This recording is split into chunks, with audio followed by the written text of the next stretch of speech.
Dans cette étape 6, nous allons nous allons essayer de comprendre ce qu'est la métrique, quel est ce paramètre que nous rencontrons dans l'étape de routage, quel est son rôle, quelle est sa fonction et comment on l'utilise. Alors qu'est-ce que c'est que la métrique? Il suffit de regarder une table de routage en faisant ça, route print, et c'est le paramètre que vous avez ici en fin de liste dans une table de routage de type Windows. C'est donc une valeur numérique. Alors plus cette valeur est faible, plus la route à laquelle cette valeur est associée est rendue prioritaire, à tel point que lorsqu'un choix se présente pour atteindre un objectif et qu'il est donc possible de passer par deux endroits différents, la métrique la plus faible sera privilégiée s'il n'y a pas le choix, mais la métrique la plus forte sera gardée si le choix est meilleur, sauf s'il tombe en panne. Alors je m'explique par un petit schéma. Voilà le schéma de base. Pour montrer, pour mettre en évidence le fonctionnement, on voit que ici actuellement, pour passer un ping ici, donc de cette machine-là, on passe donc par là, on remonte ici, on passe donc par là, on redescend ici, on passe donc par là, on ressort ici et on rentre là. Et le chemin de retour passe par là, il remonte là, il passe par là, il redescend là, il rentre ici, il ressort là et il monte là. Donc ça fait ça et ça fait ça. Comme on peut s'en douter, il n'y a pas d'autre chemin possible. Maintenant, si je modifie mon schéma en ajoutant une carte réseau entre ces deux routeurs, donc pour faire l'expérience ici, dans VirtualBox, je vais préparer un clone de ces deux routeurs pour pas les modifier en fait. Je vais les cloner, je vais obtenir deux nouveaux routeurs, mais attention, en les clonant, vous ferez cette fois-ci exceptionnellement une chose assez inhabituelle, vous conserverez les mêmes adresses MAC qu'avant. Vous éteindrez R1, R3, vous les clonerez, vous clonerez R1, vous clonerez R3, et il suffira de rajouter une carte réseau avant de les démarrer sur un réseau interne commun qu'on appellera réseau gris. Ensuite, vous affecterez une adresse IP en restreint ici si vous voulez faire quelque chose d'assez efficace et sûr, donc 192.168.60.1 de ce côté-là et .2 de ce côté-là. Vous vérifierez par un ping, une fois que les routeurs seront en marche, que le ping passe bien de là vers là, et vous aurez votre base de travail. Alors, à quoi cette base va servir? Si on compare donc par rapport à avant, le chemin se faisait comme ça, obligatoirement, lorsque poste 2 et poste 1 voulaient communiquer. Mais l'idée là, ça serait que si poste 1 veut transmettre une donnée à poste 2, qu'il ait la possibilité de le faire par un chemin plus direct si ce chemin existe, et en l'occurrence en passant ici. Donc ça veut dire que mon ping va passer là, et ce routeur là, dans sa table de routage, doit avoir connaissance d'une route préférable pour aller là. Mais une route préférable, ça veut dire quoi? Ça veut dire une route plus précise en termes de valeur. Alors, reprenons l'exercice du début. Cette machine se trouve sur le 192.168.10.0. 10.0. Celle-ci se trouve sur le réseau 192.168.40.0. Lorsque j'avais créé la configuration de R1, R2, R3, dans la table de routage de R2, j'avais créé une route permettant d'atteindre le réseau bleu en passant par le rouge et créer une route permettant d'atteindre le réseau noir en passant par le vert. C'est ce qu'on peut retrouver ici. On a donc, je les ai rangés par ordre numérique. Donc la route pour le réseau 10 doit passer par là et sortir par là. La route pour le réseau 10 doit passer par là et sortir par là. La route pour le réseau 20, le réseau 20, il se trouve ici.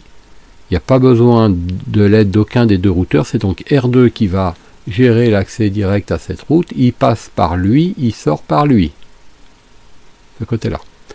La route pour le réseau 30, idem, mais de l'autre côté. Il passe par là, il sort par là. Donc 192.168.30.1. On voit ici. Par contre, la route pour atteindre le réseau 40, il faut qu'il passe par là et qu'il sorte par là. Ça, c'est ce que nous avons déjà vu dans un exercice précédent. Il passe par là, ici, et il sort par là. Quant à R1 ou R2 ou R3, pardon, c'est le même combat. Soit ils sortent directement, alors soit ils sortent, la table là ici n'est pas complète, soit ils gèrent directement le réseau 10 et le réseau 20, donc ça c'est la table de routage de R1, et à ce moment-là, ce routeur-là n'est pas capable d'atteindre ce réseau-là, c'est-à-dire ni le vert ni le noir, puisqu'il n'y a aucune information relative à ce réseau. Et ce routeur-là, si je maintiens cette table, il ne connaît que ces réseaux, mais il est incapable d'atteindre le rouge et le bleu, donc ça ne fonctionnerait pas. Ça c'est la table de configuration que nous avions initialement en tout début de démarrage, lorsqu'on a commencé nos activités. Maintenant, à l'extrême, lorsque je veux que tout fonctionne, je vais modifier mes tables. La première chose que j'avais donc fait, et ça avait fait l'objet d'une présentation, nous avions pour R1 rajouté une route par défaut que j'ai ici surlignée en vert, qui lui indique que pour atteindre tout ce qui se trouve au-delà de R1, il faut passer par R2, 192.168.20.2. Donc pour atteindre tout ce qu'il y a au-delà de ces deux réseaux, donc du bleu et du rouge, alors il faut passer par la 20.2 et il faut sortir par la 20.1. Donc c'est cette route-là que nous avons. Et vous voyez qu'au niveau de la métrique, j'avais, enfin ici en tout cas dans l'exemple, dans le descriptif que j'ai préparé ici, j'ai mis une valeur faible. Donc une valeur faible, plus elle est faible, plus elle est choisie par le système. Mais maintenant, tant que je faisais ça et que je laissais comme ça, nous avions vu que le ping passait très bien. Entre poste 1 et poste 2, tout fonctionne. Je rappelle aussi que poste 2, évidemment, sur le routeur R3, j'avais donc rajouté également la passerelle par défaut, lui indiquant que ce point-là était le routeur de R3 et qu'il pouvait passer ici pour atteindre le poste 1. Donc c'est la ligne que nous avons ici. Mais la métrique, là ici, je mets une valeur faible. Donc cette route, maintenant si je compare cette route 0,0,0 avec le masque 0,0 avec une route qui est au-dessus, je constate, enfin il n'y a pas, je dirais, ambiguïté possible. Cette route est très imprécise, c'est-à-dire qu'elle est vraiment très très vague. Soit c'est 30.0, soit c'est 40, sinon c'est autre chose. Et autre chose, ça ne veut pas dire grand-chose, ou plus exactement, ça veut tout dire. Sauf ça et ça. Donc toute route, sauf celle-là et celle-là, sera gérée par cette passerelle. Voilà comment vous devez interpréter cette ligne. Ça veut dire que quand vous êtes ici et que vous demandez d'atteindre une adresse qui ne se trouve pas ni en 10, ni en 30, ni en 40, alors il l'enverra sur cette route-là. Il choisira cette passerelle-là pour essayer de l'expédier. Donc le paquet va remonter ici et sera transmis à R2 sur l'adresse 192.168.30.1. Par contre, regardez la route que j'ai ajoutée en bleu. La route que j'ai ajoutée en bleu, que ce soit de ce côté-là ou de ce côté-là, j'ai rajouté une route, alors on va prendre l'exemple ici. Dans ce routeur-là, il y a ma passerelle en vert, qui est donc ce que j'ai représenté par la flèche verte ici. Donc par défaut, il va tout envoyer ici, sauf si on veut aller à un endroit plus précis, qui serait sur le réseau 192.168.40. Donc si on veut aller sur le réseau 192.168.40, alors il va utiliser la route qui le dirige vers l'adresse 192.168.60.2, 192.168.60.2, en sortant par la 192.168.60.1, en sortant par la 192.168.60.1. Mais vous remarquerez, et j'ai fait exprès de prendre une valeur très élevée par rapport à 1, que j'ai spécifié une métrique élevée. Élevé veut dire que dans le cas où il avait le choix, ça n'est pas la valeur la plus intéressante pour lui. 1, c'est plus petit que 30. Donc 30 serait le second choix par rapport à 1. Alors maintenant, prenons un peu le temps de la réflexion et regardons à nouveau d'un point de vue pratique lorsque je vais déclencher une commande ici. Lorsque je vais déclencher cette commande-là, cette machine-là va se demander comment atteindre cette adresse. Cette machine-là va forcément déduire qu'il faut qu'elle fasse appel à sa passerelle par défaut, et donc elle va envoyer le paquet ici. Le paquet maintenant se retrouve à l'intérieur du routeur R1, dans lequel il y a cette table de routage. Le routeur va examiner l'adresse que nous cherchons à atteindre, et il va chercher, en scrutant la table de routage de haut en bas, toutes les routes qui permettent d'atteindre cette destination. Ensuite, si le choix se limite à une seule route, il n'hésite pas, il l'utilise. Si le choix permet d'y accéder par plusieurs routes, il prendra celle qui est la plus précise sur le champ de destination. Alors mettons-nous à la place du routeur et réfléchissons à ce que nous ferions. Je reçois un paquet ici qui cherche à aller à l'adresse 192.168.40 points. Ici, ça ne correspond pas. Ici, ça ne correspond pas.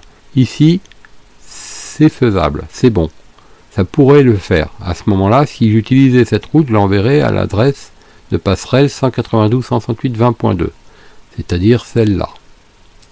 Mais, si on continue la scrutation de la table, on dirait, mais 192.168.40, j'ai une route qui est plus précise, qui est très très précise et parfaitement adaptée à emmener le paquet. Donc, la machine qui serait utilisée à ce moment-là comme passerelle serait donc celle-ci. Donc ça veut dire que ce routeur-là va aiguiller le paquet ici, sur cette adresse-là. Donc il va prendre le chemin numéro 2 que j'ai représenté ici, plutôt que le chemin numéro 1 que j'ai représenté là. Alors on va voir si c'est vrai, et pour le voir, en fait, il ne faut pas se contenter d'un ping, il faut faire un traceur. Pour tracer la route, on devrait voir un paquet qui sort ici, qui va atteindre ça, et ensuite qui va atteindre ça, et ensuite qui va atteindre ça, qui fera 1, 2, 3 sauts. Alors que tout à l'heure, il faisait 1, 2, 3, 4 sauts. Et il passait par en haut. Donc, pour faire le test, donc, au lieu d'utiliser mes deux routeurs traditionnels, je vais les éteindre. Je vais éteindre celui-là. Alors en fait R2 j'aurais pu le laisser allumer parce que c'est R1, R3 que je vais modifier. Donc R2 je le laisse allumer.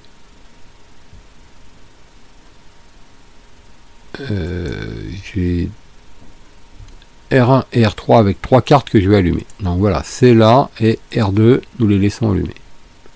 Alors je vérifie quand même que je ne me suis pas trompé.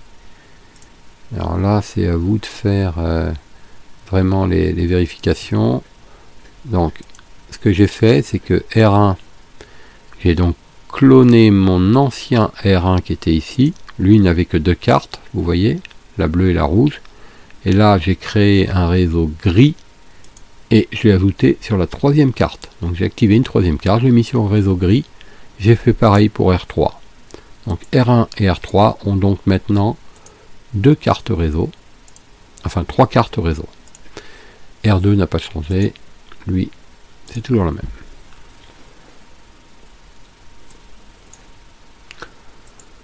Voilà donc mon routeur R2 qui se met en marche. On va l'activer. Le routeur R1 qui est en marche et R3 qui est en marche.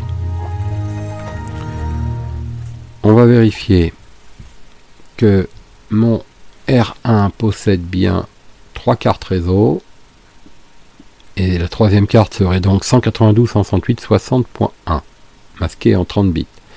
Et on vérifiera aussi que R3 possède 3 cartes réseau, dont la 3e carte serait 192.168.60.2 marquée en 30 bits. Donc ça, quand je dis on va vérifier ça, en fait vous devez le configurer évidemment. Moi je l'ai déjà fait, c'est pour ça que je dis on va le vérifier. Donc j'ai créé une 3e carte, pour l'instant je ne l'ai pas activée, mais je vais vous montrer que j'ai donc mis l'adresse IP 60.2 sur R3. Donc 60.2 sur R3 en réseau interne gris. Et l'autre routeur R1, j'ai créé une carte également connectée sur le réseau gris que je vais pour l'instant désactiver, et cette carte là je lui ai mis l'adresse 60.1. Voilà. Alors là, à ce stade des opérations, vous devez tout simplement vous assurer que votre système fonctionne comme tout à l'heure, il n'y a rien de changé. Le ping doit passer, vous désactivez vos cartes ici pour l'instant. Le ping doit passer, rien n'a dû changer. En ayant pris soin de faire les choses dans l'ordre, si vous avez cloné de manière identique cette machine-là avec la nouvelle possédant les 3 cartes, eh bien pour l'instant il n'y a rien de changé dans le fonctionnement, tout doit fonctionner. Il est maintenant nécessaire de prendre le temps de faire tout ce montage avant de passer à la suite, qui va être de pouvoir tester l'opportunité de ce nouveau lien, voir dans quelle mesure, grâce à ces tables de routage modifiées, on va pouvoir passer par là et voir si ça fonctionne et comment ça fonctionne, essayer de comprendre ce qui se passe dans la table de routage et comment ce paramètre métrique joue un rôle sur le choix du chemin. À vous donc de mettre en œuvre ces deux nouveaux routeurs, c'est-à-dire en fait ces deux nouvelles versions de routeurs. Prenez le temps qu'il faut pour parvenir à faire passer un ping de là vers là en passant par ici, mais avec la nouvelle version. Une fois que ça fonctionne, eh bien, je vous invite à commencer à suivre la présentation suivante, qui va consister donc à exploiter ce nouveau chemin.